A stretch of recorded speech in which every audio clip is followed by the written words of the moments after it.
Imagine a world teetering on the edge of the familiar, a place where the fabric of the everyday begins to unravel, revealing glimpses of the extraordinary lurking beneath. You're about to embark on a journey into the enigmatic, where the peculiar and the perplexing intertwine, where every tale twists the mind and tugs at the spirit. It's a descent into the strange, the mysterious, and the unexplained. This is When Reality Frays. Welcome to the podcast. New episodes are published every Monday and Thursday, and When Reality Frays is available everywhere fine podcasts are found. Before we move on, please hit that follow or subscribe button and turn on all the reminders so you're alerted when new episodes are released. Thank you for listening. Now, let's get to the stories. Today's episode contains two stories. First up is The Girl Who Fell from the Clouds, a remarkable tale of survival in the Amazon jungle. And the second story of the day is The Poisoned Cake Affair, the unbelievable story of a wife who set out to murder her husband, but saved a stranger instead. A girl named Julianne Kepke, 17 years old. A passenger on a flight bound for nowhere. A speck of humanity caught in the gears of fate. It's December 24th, 1971, when she boards a plane as fragile as a promise, soaring over the endless green void of the Peruvian Amazon. What begins as a holiday pilgrimage to her father's jungle outpost ends in a thunderclap and a descent into a world where survival is not a gift, but a riddle. Now, you're invited to join her on a journey through the shadows of the wild, where the line between life and death blurs, and the human spirit is tested in a trial of nature's own design. You're about to enter a place where reality frays. This is the story of the girl who fell from the clouds. The sky churned like a wounded beast as Lanza Flight 508 fought its way through the storm. Julianne Kepke sat beside her mother, her forehead pressed to the window's cool glass, watching lightning fracture the horizon. Her mother, Maria, clutched a tattered notebook filled with an ornithologist's sketches of birds she was studying. They were flying from Lima to Pucallpa, chasing a Christmas reunion with Julianne's father, a zoologist living at the Panguana Research Station deep in the Amazon. The cabin hummed with the voices of 85 passengers. Children giggling over candy canes, a priest murmuring blessings, a young couple whispering plans for a holiday tryst. Julianne fidgeted in her sleeveless blue dress, a gift from her mother. Its hem brushed her knees, and she clutched a small bag of boiled candies, their sweetness a tether to the festive promise of the holiday. The plane shuddered, a ripple of unease threading through the chatter.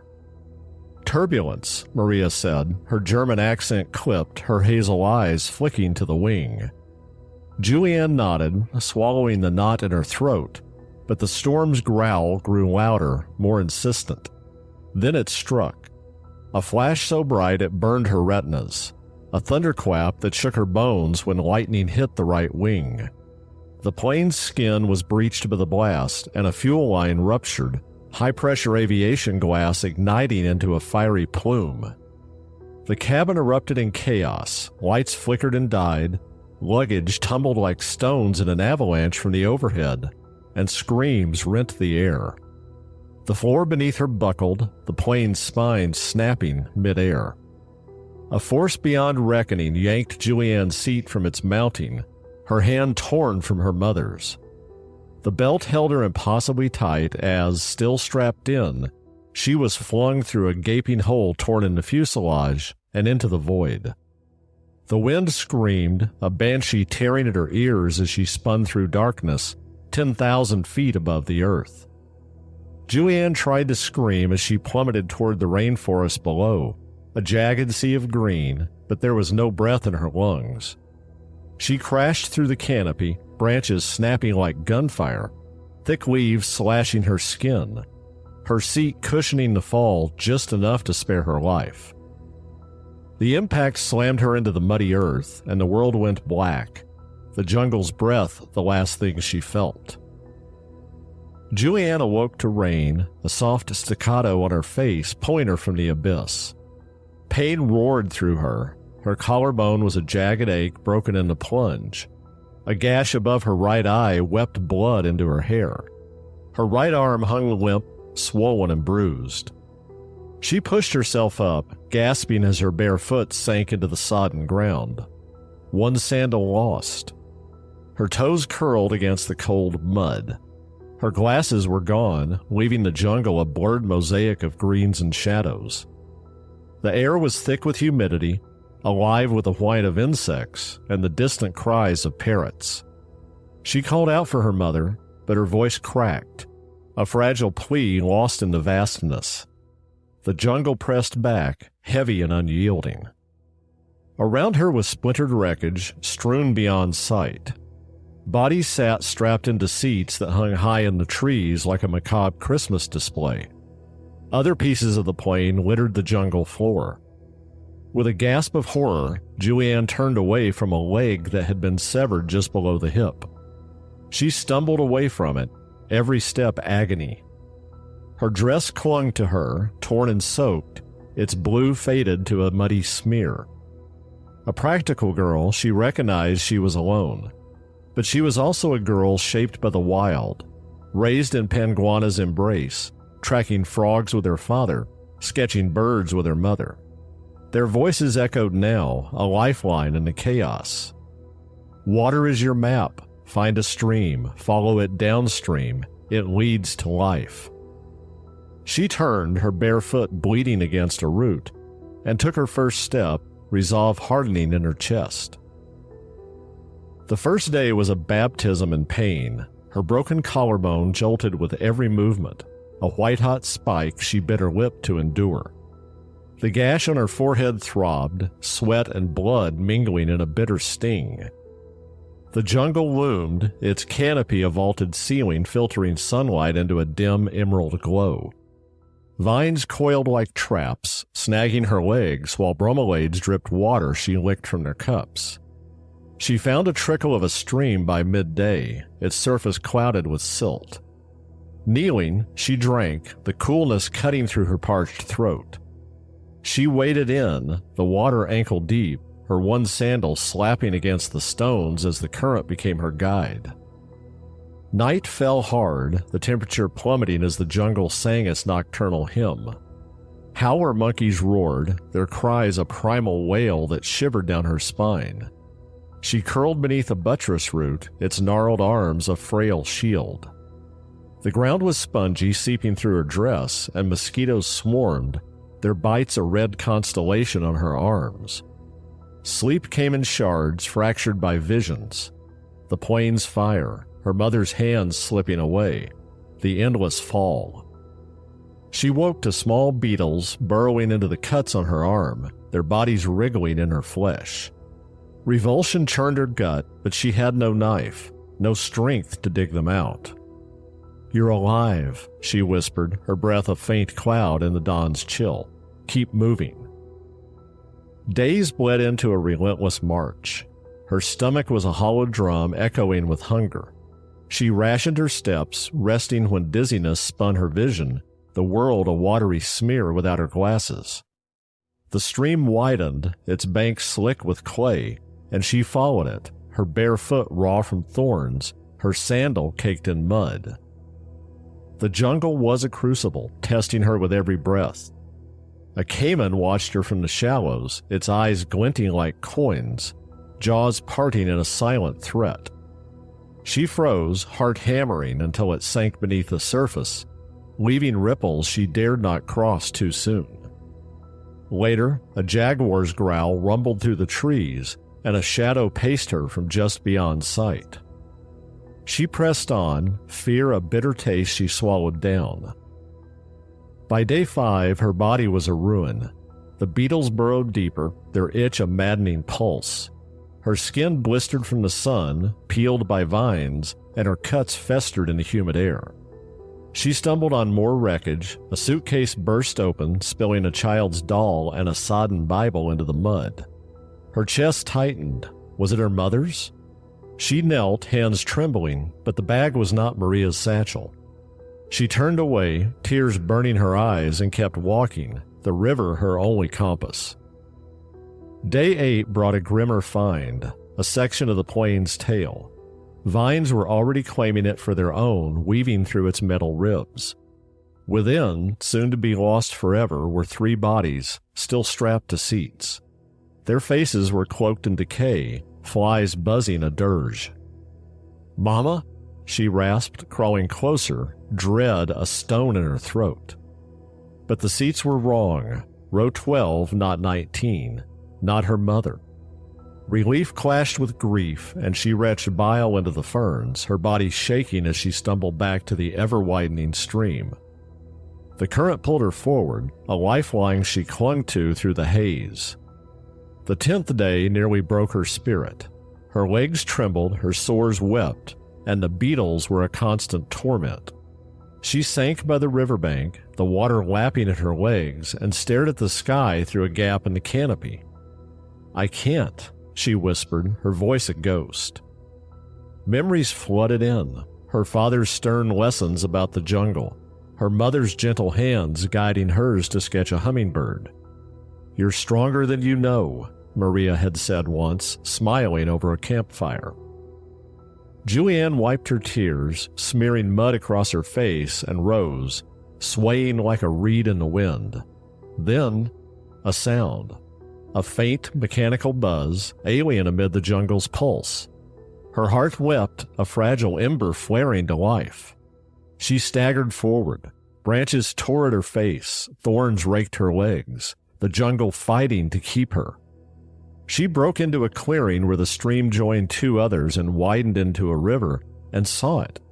A canoe tied to a stake near a primitive lean-to on the bank. 3 loggers stared at her, axes mid-swing, their weathered faces slack with disbelief. She was a specter, filthy, skeletal, her blonde hair a wild tangle of mud, blood, and leaves, her dress shredded to rags. "The plane fell," she croaked in Spanish. The men blinked, then surged forward, catching her as her knees buckled. They spoke in rapid Quechua, then Spanish. Their voices were a lifeline, pulling her back from the abyss.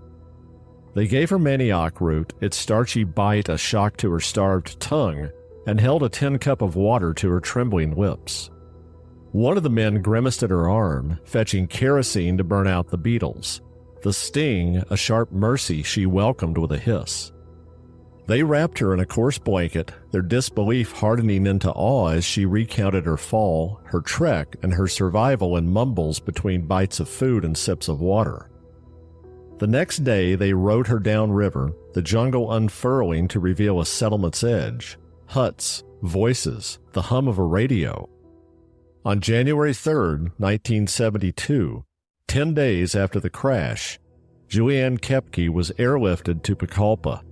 Her body frail, her eyes hollow, but her will unbroken. In the hospital, her father arrived, his stern face crumpling as he folded her into his arms. The crash site spanned miles, he told her, a graveyard of wreckage and loss. Maria was gone, her seat found empty, her spirit scattered with the other lost souls of Lanza Flight 508. Julianne, a girl who fell from the clouds and walked out of the abyss. 10 days in the belly of the jungle, armed with little more than memory and will, she defied the odds that claimed 91 others. The wreckage of the plane lies scattered still, a silent monument to chance and chaos, while Julianne returns to the world, a botanist now, mapping the very wilderness that nearly consumed her. Was it luck that spared her? The lessons of a father's voice echoing through the trees? Or something deeper, a thread of destiny woven into the fabric of the unknown? In the end, her story leaves us with a question. When the sky betrays us and the earth rises to meet us, what do we find in the space between? The answer, like Julianne herself, resides in the uncharted corners of where reality frays. Today's second story is The Poisoned Cake Affair. Sydney, Australia, home to a woman whose apron hides a recipe not for comfort, but for vengeance. A cake baked with care, seasoned with rat poison, and intended for her boorish husband Harold. Tonight, her plan is set, the oven warm, and the stage primed for murder. But tonight, fate has rewritten her script. This is The Poisoned Cake Affair. Marjorie Evans was a slight woman with mousy brown hair and a quiet demeanor that belied her inner turmoil. Born to a strict Methodist family in rural New South Wales, she had married Harold because of his rugged charm and steady job as a mechanic. They settled into a single-story brick home on Eldridge Road, Bankstown, a gritty, working-class pocket of Sydney dotted with fibro cottages and corner pubs. For a time, they were content. Marjorie kept a tidy house, grew roses in the backyard, and baked treats for neighbors. Harold fixed cars and played darts at the Bankstown RSL Club. But within only a few years, the marriage had soured. Harold's drinking, once a weekend habit, became nightly, fueled by long shifts and punctuated by a temper that flared without warning. Neighbors recalled frequently hearing him shouting at Marjorie. She confided to her sister Ellen about bruises hidden under long sleeves and Harold's threats to clear out and leave her with nothing. After a particularly brutal row where Harold smashed her favorite teapot, Marjorie decided she'd had enough. She later told police that she just wanted peace and thought, well, he likes cake. Her weapon of choice was a half-empty box of rat sack, a strychnine-based poison stashed in the garage for a rodent problem they'd had the previous summer. Strychnine is a bitter alkaloid that kills by overstimulating the nervous system. Muscle seize, breathing stops, then an agonizing death comes within hours. Marjorie knew this from a warning label. It perfectly suited her purposes. On a July afternoon in 1985, a Friday, Marjorie was alone in her cramped kitchen baking. The radio played Slim Dusty's A Pub with No Beer, a fittingly ironic backdrop, she thought, sifting flour and cocoa with trembling hands. She emptied the rat sack into the batter, about 2 ounces, which was far more than needed, masking its bitterness with extra sugar. The cake rose perfectly, its glossy surface belying the death within. She set it on the counter, scribbled "For Harold, enjoy" on a scrap of paper, and drove her rusty Holden Gemini to her sister's house in Liverpool, 12 miles southwest. "I need a break," she told Ellen, who noticed her pallor but asked no further questions. Harold's routine made her plan plausible. Most Fridays he would stumble home from the pub around 10 p.m., ravenous after having skipped dinner. A slice of cake would be irresistible. Marjorie calculated he'd eat, collapse, and be dead by morning, hopefully mistaken for a heart attack given his heavy smoking. She had returned Saturday, feign shock, and then start anew. It was a cold, meticulous scheme from a woman who'd never so much as jaywalked. Harold, however, threw a wrench in her plot. After work, he met mates at the Bankstown Hotel, downing schooners of Tuies until midnight when he passed out at a booth in the back of the bar. Enter Kevin Doyle, a wiry 29-year-old with a patchy beard and a rap sheet of petty thefts which were mostly pilfered TVs and wallets. Kevin had been sleeping rough in a nearby park, surviving on scraps and odd jobs. Spotting the darkened Evans home around 12:30 a.m., he saw an easy mark. The back door's flimsy lock gave way to his pocket knife, and he crept inside, flashlight in hand. The kitchen was his first stop. He rifled drawers for cash, finding only loose change. Then the rat poison-laced cake caught his eye. Kevin hadn't eaten since a stale pie the day before. He grabbed a knife, cut a thick wedge, and wolfed it down, standing over the sink, crumbs falling onto Marjorie's note. He felt lucky. 20 minutes later, as he searched the living room, his stomach cramped. Then came spasms, first his legs, then his arms, locking rigid. He staggered, knocking over a lamp, and fell near the sofa, convulsing uncontrollably. Foam flecked his lips as his body arched in a classic strychnine pose. Alone, he'd have died within the hour, but fate intervened. Harold rolled in at 1:05 a.m., bleary and cursing as he fumbled his keys. The first thing he saw was the half-eaten cake in the kitchen. Then a moan drew him to the living room where he found Kevin, a stranger, writhing in pain on his rug. Adrenaline snapped him sober. "Oi, what the hell?" he grumbled, snatching up the phone and dialing emergency services. The operator dispatched an ambulance, and paramedics arrived 10 minutes later, by which time Kevin was barely breathing and his pulse raced at 140 beats per minute. They loaded him into an ambulance, and for some reason, Harold trailed behind in his ute. At Bankstown Hospital, the emergency staff recognized strychnine poisoning from toxicology training, rare in urban settings, but still unmistakable. They pumped Kevin's stomach, dosed him with diazepam to halt the seizures, and hooked him to a ventilator as he slipped into a coma. Harold paced the waiting room, piecing together Marjorie's absence and the cake's role, dread settling in. By 3 a.m., Kevin had stabilized, though he remained unconscious. A routine ECG, run to monitor his heart under stress, flagged an anomaly. Aortic stenosis, a narrowing of the valve that pumps blood from the heart. Untreated, it could kill suddenly. Doctors estimated Kevin had months, perhaps only weeks, before a fatal collapse. The poisoning's adrenaline surge had pushed his heart to a detectable limit, a fluke that saved him from a quieter death. "It's like the poison rang a bloody alarm bell," one cardiologist later quipped to police. When Kevin awoke the next day, groggy and tethered to IVs, he mumbled about breaking in but couldn't remember the cake. Detectives arrived, alerted by the hospital's mandatory poisoning report. Harold, meanwhile, called Ellen's house, demanding Marjorie return. She arrived at 2 p.m., pale and silent, until a detective pressed her for answers and threatened to arrest her if she didn't explain what had happened in her home.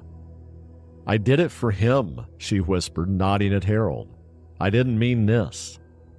Tears followed as she confessed everything. The case could have ended in a courtroom drama. Attempted murder carries a hefty sentence in Australia. But Harold, a burly man with a gruff exterior, softened. He had cheated death by chance, and Kevin's survival stirred something in him. "She's not a killer," he told detectives. She's lost it, and this poor bastard's alive because of her." He refused to testify, citing their years together and his own role in pushing her to the edge. Kevin, recovering in a ward bed, learned the full story from a nurse. Far from angry, he laughed, a raspy, pained sound. "Broke into the wrong house, ate the wrong cake, and got a new lease," he said. He told police he'd take the burglary rap, but begged them to go easy on the lady. His heart surgery fixed the stenosis, funded by a hospital charity after his story spread among the staff. The Crown prosecutor hesitated. With no cooperative victim, Harold or Kevin, and Marjorie's clear remorse, they downgraded the charge to reckless endangerment. A judge sentenced her to 2 years probation and mandatory counseling, noting the extraordinary circumstances. Harold shook Kevin's hand outside the courthouse, muttering, "Stay out of my house next time."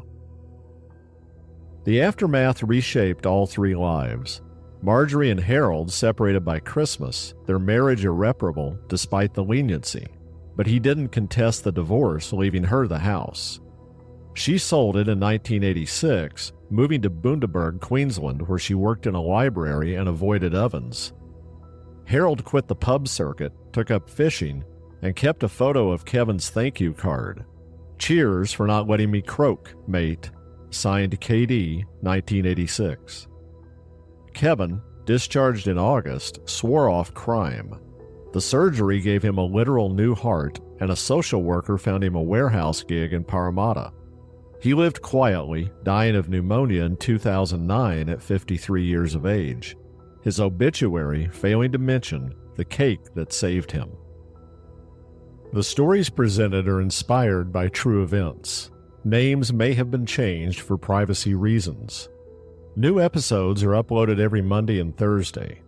If you're enjoying the journey into the strange, the mysterious, and the unexplained, be sure to press that follow or subscribe button and turn on all notifications so you're alerted whenever an episode drops.